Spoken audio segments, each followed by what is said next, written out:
in this mess because they came to our countries and raped us and left us. That's why. Right, and we need to fix that individually first, because obviously we have an inferiority complex that we need to fix. Good morning, students. Good morning, Miss. Trust that y'all have a good weekend. Okay. So did you guys do the homework? Which homework? The homework on regional integration. Mrs. was a carnival weekend. So okay. So you think you can go and exam and write carnival on the paper? Maybe. Try it. Well, because of your classmate over there, you'll have a graded assignment in class today. Miss, why do I have that word? That was her. Yeah, but none of you guys did the homework. But nothing, you have a graded classwork. And you have 20 minutes to prepare it. So it's an in-class debate. And I want you guys to take it seriously, or else you guys will get 0. Alright, so the topic I want you guys to focus on is, in today's world of globalization, do efforts at Caribbean integration still have any relevance for Caribbean development, or should we all aspire to be citizens of a global village? Okay, question. What is regional integration? See, Sarah, if you did your homework, you would have known what regional integration is. But for the benefit of the entire class, and because you guys are all sad, I'll just go ahead and tell you the meaning. Regional integration is a process in which neighboring states enter into an agreement in order to upgrade corporations through common institutions and rules. Do you guys understand that? Yes. Okay, go ahead. So you have 20 minutes to prepare. Split yourself into 2 groups, for and against, and I'll be back. My question is, when is the time?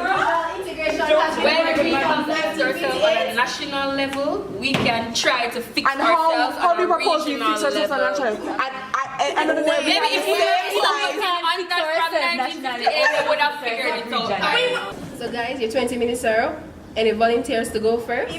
Me miss. Go ahead, Sarah. From an economic standpoint, regional integration is still relevant to Caribbean development. There is no debate as to whether Caribbean countries should aspire to be members of this global village.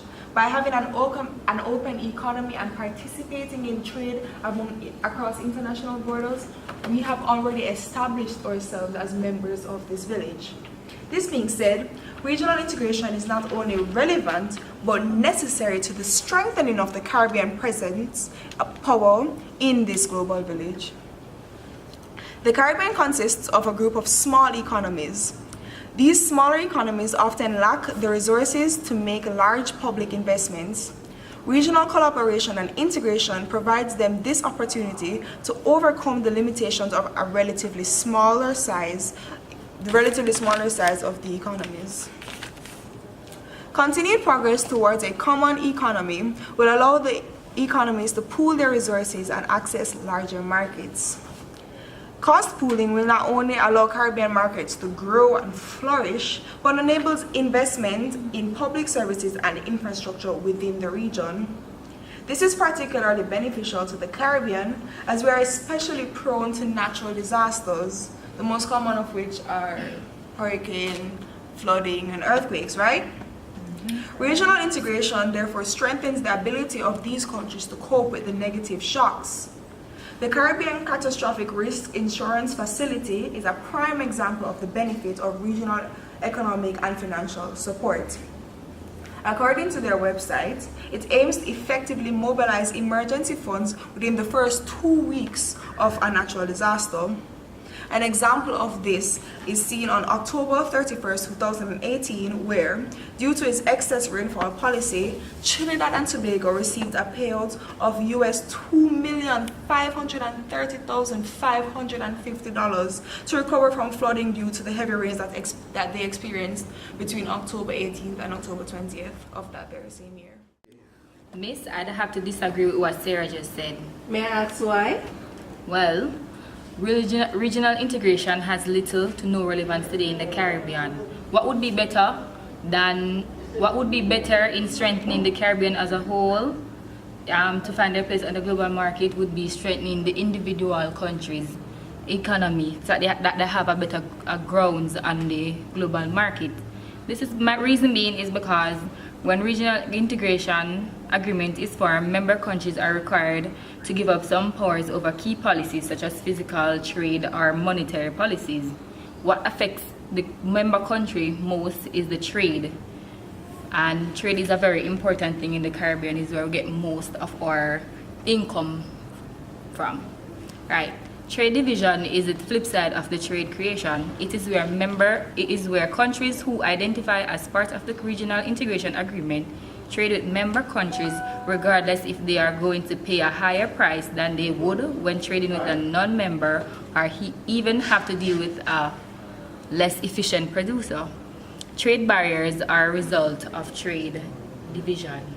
According to Charles Hills, in the book International Business Competing in the Global Place, he states that regional integration will not increase economic welfare if the trade creation in the free trade area is outweighed by the trade diversion effect. And as we can see, that's what's happening in the Caribbean. So Shellyann, am I to understand that you think it's better for each Caribbean country to work on themselves individually and focus on their economy, as being a part of regional integration allows us to give up certain trades and deal with inefficient trading agreements? That's what you're saying? Yes, miss, that's exactly what I'm saying. Okay. Well, because they're gonna be focusing on themselves and not everybody. So when focus is on yourself, as in the country, they're more likely to excel more than when you're in a group and you have to be thinking about what this person said, what that country is going to say about this and whatever. But don't you think that is selfish? They have to be a little selfish. Miss, that makes no sense. That is a very regressive point of view, and it is now the 21st century, and we need to change that. Exactly. Mychalia, I understand that you're passionate, but you do have to share your view in a more respectful manner.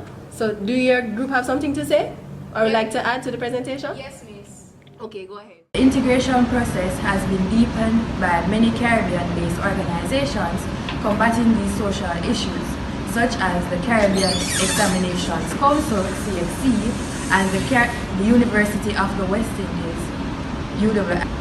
By removing restrictions on labor movement, economic integration can help expand job opportunities, contributing to the development of an adequate social safety net, reducing poverty and increasing the standard of living of Caribbean people. Within distinct national or sub-regional identities, there is a shared experience that can be said to be the basis of Caribbean identity. Having a regional identity prevents a diversion of national identities, but most importantly, giving us a new mindset that there are new possibilities and we should not be content with our society now, and that we should not see ourselves as less than or more than, but equal to our Caribbean counterparts. Marcus Garvey coined the term mental slavery in the context of knowing African history, that is, African struggle, tracing to one's root and fighting for liberty. He stated that, and I quote, "A people without knowledge of their past history, origin, and culture is like a tree without roots," end quote. Historically, we are one Caribbean, and we should have reverence for the sacrifices and achievements made by our ancestors on our behalf. We should use this to deepen our Caribbean identity and strengthen our Caribbean. In theory, we have tried to create a unified Caribbean identity, but have we succeeded? Look at WIF, the West Indies Federation, and the CARIFTA, and all that they failed to do. The latest attempt at regional integration is CARICOM, and it would be unfair to say that CARICOM has not played its part with initiatives such as CARIFESTA, but is CARICOM effective in helping us to overcome our innate disdain for each other? From as far back as Amerindians, there have always been infighting between the islands. During slavery, the slaves were forced to fight and compete against each other. That mentality still exists today. Back then, the fighting was physical, now it's verbal and political. One of CARICOM's mandates was to grant free passage between islands for Caribbean workers. That is yet to be realized because more developed islands do not want to be infiltrated by less developed islands. Jamaicans cannot travel freely to Trinidad and Tobago and Barbados without being harassed. And Haitians are actively being forced out of the social integration within the region because there's no unity or solidarity among our people. Therefore, the type of integration that we theoretically allude to may never become a reality if we don't change how we treat and interact with each other. Facts. No, I don't agree. I do not agree with that. Then in that case, don't say that integration is irrelevant. Say that in order for integration to be relevant, we need to change our mindset. Which is right. Regional integration will allow Caribbean heads of government to bind their powers and come together and establish a single entity in order to gain stability and full political independence for Caribbean states. In order to achieve this, the region must step away from metropolitan connections and look inwards rather than outwards, placing little or no influence and cooperation with Europe and North America, but among themselves. Regional integration is too idealistic. While the idea may be highly beneficial in theory, but in theory, it is irrelevant. It is not relevant for Caribbean development. Okay, so I kind of agree with what he said, but what power are you talking about? What power do Caribbean countries have? Because individually, we do not have much power on the global market due to our small size and small economies. Together, we would be a more imposing force and get more recognition globally than we do separately. So I don't really agree with what you were saying. However, when you're highlighting points that critique Caribbean integration, you're not really critiquing integration itself, but more so the mindset that Caribbean people have towards integration, which is what we need to alter in order to flourish as a nation. And that goes into what you were saying, which, yeah. So you're talking about the whole solidarity doesn't exist in the... Does it? Doesn't. Does it? It doesn't. But that is not the point. We do need it in order to be a more... But the point I was making is that it does not exist. Yeah, but you can't just give up after a few failed attempts. No one who is ever successful just get one failure and then just give up and just scrap the whole idea. Integration is what the Caribbean needs. And you can't say just because it failed in the West Indies Federation and Carif that it is not important and that it cannot happen. We just need to try hard and change our mindset in order to achieve our goals so that we can succeed as a region. I feel that we should build ourselves as nations first before we even try or attempt to build ourselves. We can build ourselves together. I think that's where our mindset should be. All right, for the moment. Fuck off. Anyways. And to the economic point about the trading barriers, you're saying that it is more taxing on Caribbean countries to only trade with other countries because you're going to require higher fees and such. But you're going to be boosting the economies of your neighboring countries and not the ones of the outside colonizers who came and destroyed our economies in the first place. So I think it is better to help other countries by trading with us inside the region than to trade with outside forces. And I think that this, although you're sacrificing money individually... Thank you guys for participating in class today. I'm so proud of you. Some very valid points came forth. You were so passionate.